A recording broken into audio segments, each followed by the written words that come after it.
La precarización de los profesores de asignatura, quienes representan al menos el 70% de la plantilla docente de la Universidad Nacional Autónoma de México, la desigualdad y elitismo, así como pago de cuotas en diplomados o exámenes, son algunas de las prácticas neoliberales más evidentes dentro de la máxima casa de estudios, según explicaron catedráticos de la institución. El presidente Andrés Manuel López Obrador acusó que la UNAM fue puesta al servicio del régimen neoliberal.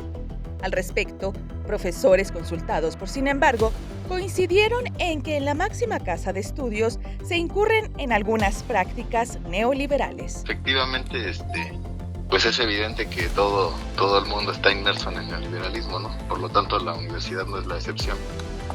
Entonces, ha incurrido en esas prácticas desde antes de los periodos que se marcan oficialmente, ¿no?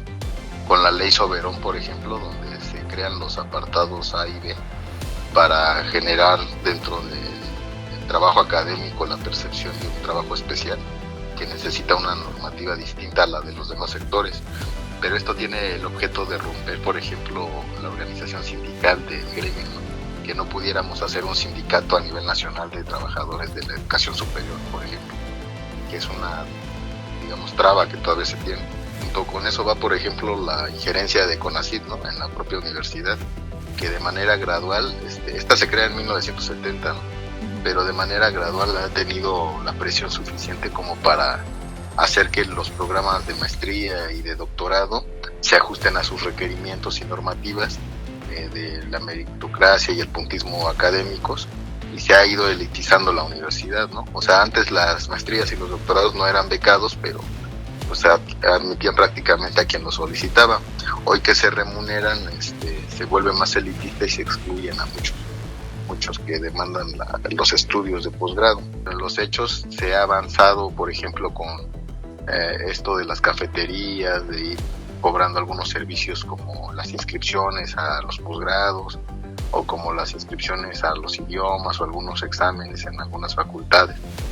Y ahí, por ejemplo, te condicionan el ingreso, hablando ya de los posgrados, a que si no pagas el curso propedéutico o la cuota que se te está pidiendo por concepto de aceptación al posgrado, pues ya no puedes calificar prácticamente para las siguientes etapas de evaluación.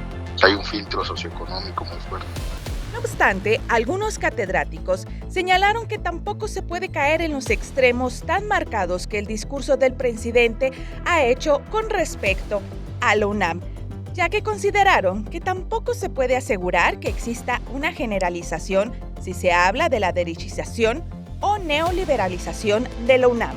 Bueno, primero me gustaría hacer un matiz porque a mí sí me parece como muy importante como no caer de pronto en los extremos tan marcados que el discurso del presidente desafortunadamente ha puesto sobre la agenda pública, ¿no? En relación con la universidad. La universidad no podemos decir que haya una generalización en términos de su derechización o neoliberalización.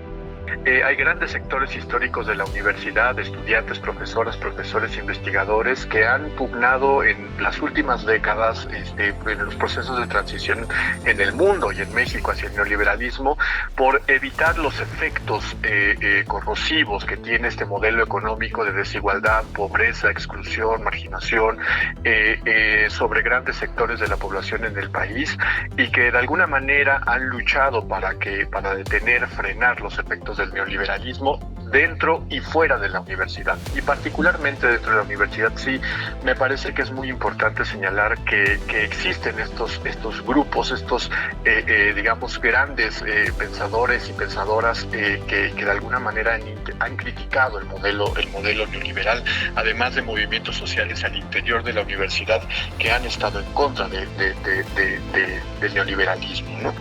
Eso me parece importante por un lado. Sin embargo, claro, eso no implica que la universidad no haya pasado por un proceso que de alguna manera desde la década de los 80 ha impactado lo mismo que otras instituciones instituciones públicas en lo que podríamos llamar ciertos procesos de neoliberalización, ¿no? A mí me parece que uno de sus más claros ejemplos tiene que ver precisamente con el trato, las condiciones laborales y las condiciones de trabajo para sus profesoras y profesores, y que tiene que ver con que alrededor del 70% del profesorado de la universidad se encuentra en condiciones de franca precarización, en donde tiene un salario por materia mensual de 1,600 pesos, ¿no?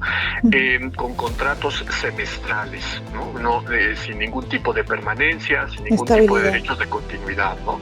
Ese me parece que es uno de los principales focos de donde podemos decir que ahí hay un proceso de efectos neoliberales que, insisto, uno, no son exclusivas de la universidad, y dos, que no implica que no haya ciertos grupos y movimientos que precisamente estudiantiles y de profesores que estén pugnando por revertir esos efectos, por transformar esos efectos.